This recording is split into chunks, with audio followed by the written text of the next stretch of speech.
À la une de l'actualité, c'est le président Abdel Fattah el-Sisi qui s'est réuni aujourd'hui avec le Premier ministre Dr Moustapha Madbouli et le chef de l'autorité générale de la zone économique du canal de Suez, Walid Gameldine, et le président par intérim de l'autorité du contrôle administratif, M. Amr Hosni. Au cours de la réunion, le chef de l'État a donné des directives de fournir des facilités nécessaires pour attirer les investissements dans la zone économique du canal de Suez, de manière à garantir sa durabilité économique et à éliminer les obstacles administratifs pour les investisseurs. Le président Sisi a également souligné le rôle axial concernant l'élargissement de la base industrielle et l'implanter localement en tant qu'un objectif stratégique pour l'État et afin de parvenir au développement et au progrès.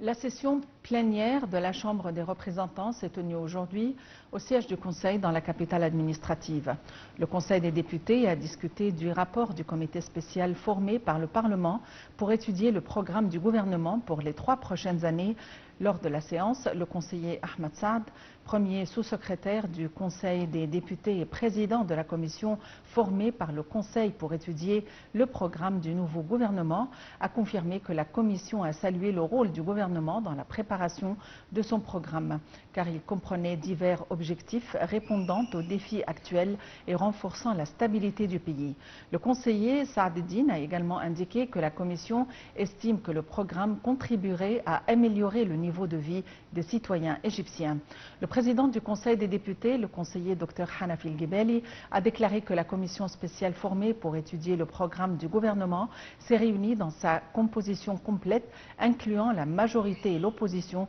afin d'assurer la diversité des expertises.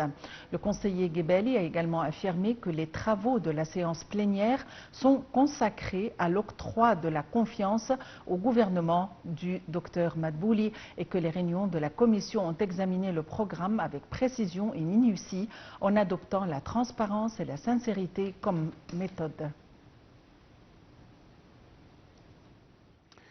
L'Égypte a condamné l'assaut contre la mosquée d'Al-Aqsa perpétré par un ministre israélien ainsi que l'adoption par la Knesset d'une résolution rejetant la création d'un État palestinien. Un communiqué des affaires étrangères dénonce l'intention d'Israël d'exacerber les tensions, d'attiser les